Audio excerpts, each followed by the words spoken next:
bisa berangkat dari setiap orang, termasuk guru di sini yang punya visi yang sifatnya positif. Kenapa tidak itu dituangkan dalam sebuah visi yang besar yang namanya visi sekolah? Itu gambarannya nanti saya akan tampilkan Pak, visi sekolah. Nanti saya putar dulu ini sebagai selingan.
Kami sebetulnya di LMS itu sudah masuk di tentang coaching. Ini yang saya bicarakan tadi dengan Pak Mulyadi.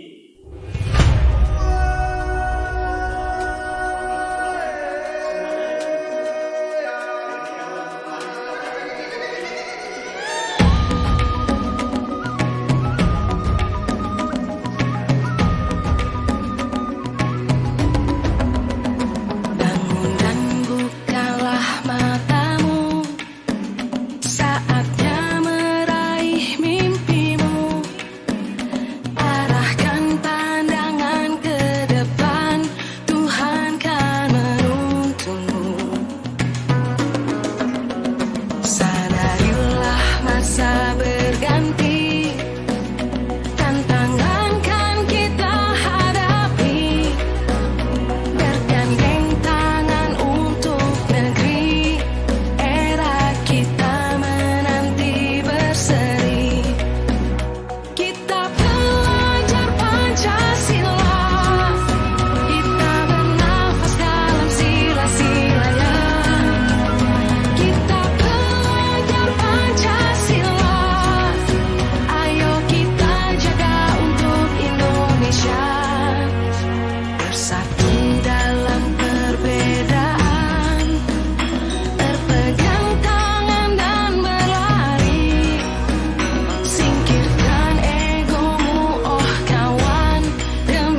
supaya proses kerja kita itu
kemudian pertanyaan-pertanyaan tindakan-tindakannya ini ada pertanyaan-pertanyaan muncul untuk mewujudkan itu. Apa yang harus dilakukan? Itu yang alur bagiannya. Apa yang harus dilakukan? Ya tentu mencari semua komponen yang ada di sekolah, khususnya wali kelas, guru mata pelajaran, guru BK dan orang tua siswa untuk betul-betul bisa menerapkan ini, karena di sini tidak mungkin hanya diterapkan oleh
pembahasan kita bisa berfokus ke sana, sehingga pertemuan ini bisa lebih bermakna.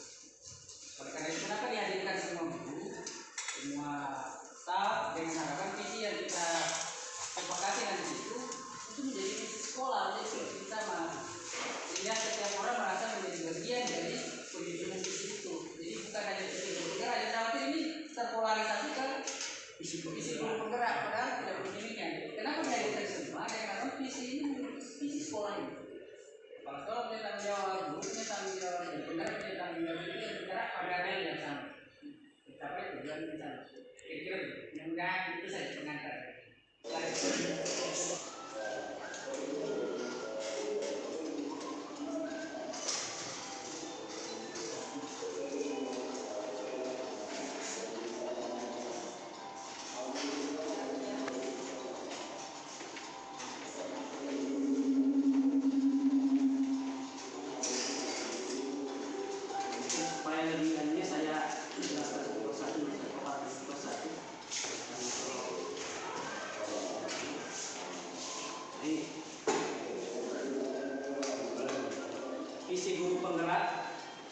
Visi guru penggerak itu adalah membutuhkan siswa yang berkarakter untuk belajar profil Pancasila yang berdaya saing global. Ini menjadi fokus utama saya selaku guru penggerak dalam bagaimana nanti mewujudkan visi misi di sekolah kita. Jadi kenapa saya mengambil karakter?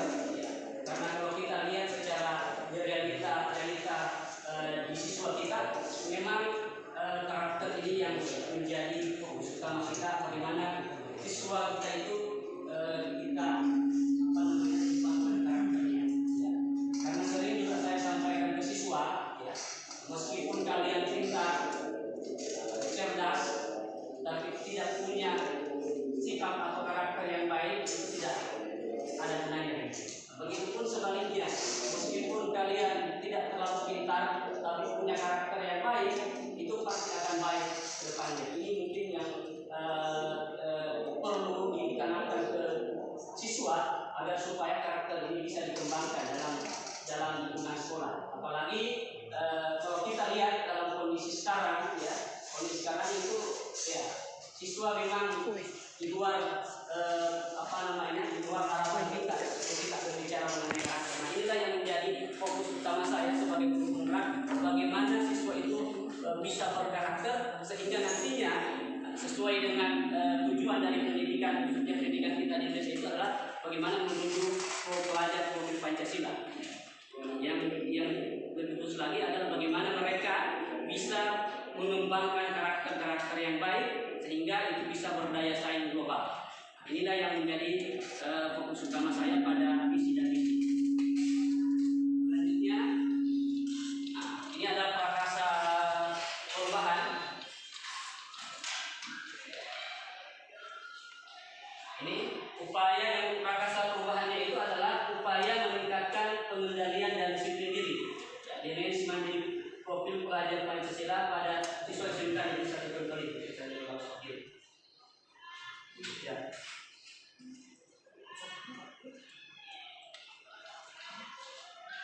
Nah, ini tahapan bagaimana kita bisa merumuskan visi dan misi kita, yaitu melalui tahapan Bagja. Apa itu Bagja? Yang pertama adalah buat pertanyaan utama. Kemudian A-nya itu ambil pelajaran. Kemudian G-nya itu gali mimpi. Kemudian G itu jabarkan rencana. Kemudian A atur eksekusi. Inilah yang alur tahapan bagian dan sehingga itu terwujud visi dan misi dari sekolah. Ya.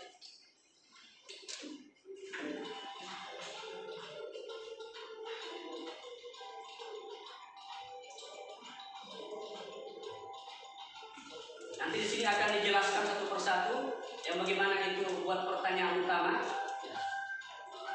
Yang pertama, bagaimana sikap disiplin diri siswa di sekolah. Yang kedua, apa yang dapat dilakukan untuk mengembangkan disiplin diri siswa. Tindakan yang harus kita lakukan itu adalah melakukan observasi dengan menggunakan metode wawancara dan kuesioner yang terkait dengan sikap disiplin diri siswa. Kemudian yang kedua, memberikan pemahaman tentang pentingnya penerapan sikap disiplin. Kemudian membuat strategi penerapan sikap disiplin di sekolah. Kemudian yang keempat adalah berkolaborasi dengan kepala sekolah dan rekan guru. Inilah yang mungkin yang penting. Makanya kita diskusi pada hari ini bagaimana kita selalu berkolaborasi. Maka diundang kepala sekolah dengan rekan-rekan sekalian supaya kita bisa berkolaborasi tentang apa visi dan misi kita. Kemudian lanjut. Ya. Kedua, ambil pelajaran. Ya. Ambil pelajaran. Pertanyaannya, adakah guru yang berhasil?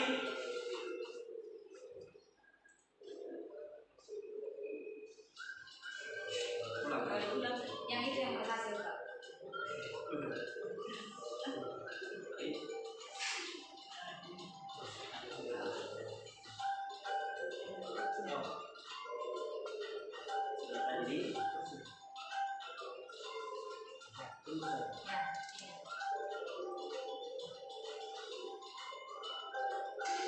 Ya, ambil pelajaran.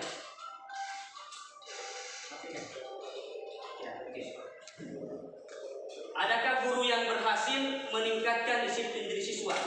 Nah, kemudian yang kedua, hal apa saja yang dilakukan guru untuk meningkatkan disiplin diri siswa. Kemudian yang ketiga, apa kekuatan dan kemampuan yang diperlukan untuk meningkatkan disiplin diri siswa. Nah, tindakan yang harus dilakukan itu adalah yang pertama, melakukan kolaborasi dengan orang yang pernah berhasil menerapkan sistem dalam meningkatkan disiplin diri siswa. Kemudian yang kedua, penanaman atau internalisasi nilai-nilai kedisiplinan agar menjadi kebiasaan. Kemudian yang ketiga, yang dalam membiasakan siswa disiplin, aspek keteladanan sangat penting dan sangat diperlukan. Nah, ini juga yang perlu kita tanamkan, bagaimana guru itu, biasa saya sampaikan bahwa guru itu harusnya jangan cuma memberikan contoh, tapi yang terbaik itu adalah menjadi contoh. Ya. Jauh lebih baik menjadi contoh daripada memberikan contoh. Itulah teladan bagi seorang guru. Kemudian yang keempat, melakukan pengawasan yang baik agar kedisiplinan akan tetap terpelihara. Di samping juga akan meminimalisir dan mencegah kedisiplinan siswa. Kemudian selanjutnya, ini gali mimpi. Pertanyaannya, bagaimana perasaan saya saat melihat siswa memiliki sikap disiplin diri? Bagaimana sikap kita sebagai guru ketika siswa itu disiplin? Kemudian yang kedua, apa yang dirasakan siswa ketika sikap disiplin diri itu diterapkan? Kemudian yang ketiga, apa saja yang dilakukan agar sikap disiplin siswa itu terus terpelihara sehingga menjadi karakter. Nah, tindakan yang dilakukan itu adalah membuat aturan atau tata tertib siswa berdasarkan kesepakatan antara guru, orang tua, dan siswa. Nah, mungkin juga ini salah satu yang perlu kita rubah, bagaimana tata tertib itu kita buat secara bersama, baik itu orang tua dengan guru. Nah, sehingga itu akan memunculkan kesepakatan di situ. Ya. Kemudian yang kedua, memberlakukan peraturan tata tertib yang jelas dan tegas sehingga mudah untuk diikuti dan mampu menciptakan suasana kondusif untuk belajar. Nah, ini yang kedua. Kemudian selanjutnya, yang ketiga adalah secara konsisten mensosialisasikan kepada siswa tentang pentingnya disiplin dan belajar untuk dapat mencapai hasil optimal melalui pembinaan yang lebih penting lagi, yaitu melalui keteladanan seperti yang saya sampaikan tadi. Karena kalau kita ingin siswa disiplin tapi kita sendiri tidak disiplin, ya itu juga jadi kendala bagi kita. Ya, jadi harusnya kita harus menjadi teladan, Ini yang terpenting. Kemudian selanjutnya, jabarkan rencana. Apa yang menjadi indikator di sini untuk jabarkan rencana? Yang pertama, pertanyaan pertama adalah apa langkah utama atau sederhana dilakukan untuk meningkatkan sikap disiplin diri siswa? Kemudian yang kedua, apa yang menjadi tolak ukur keberhasilan dalam penerapan strategi peningkatan disiplin diri siswa?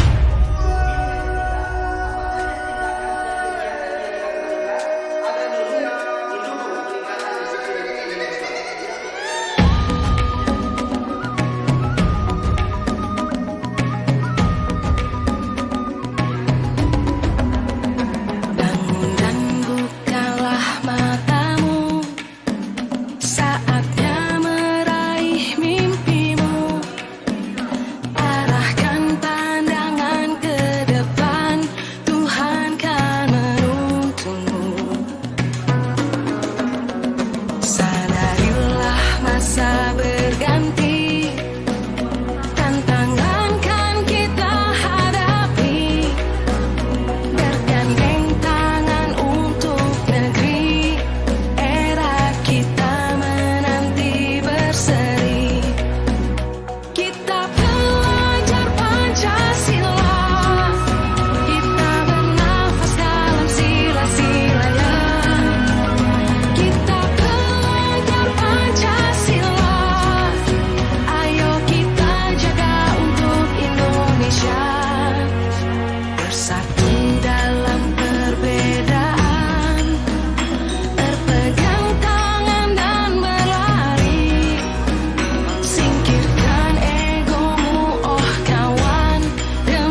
siswa secara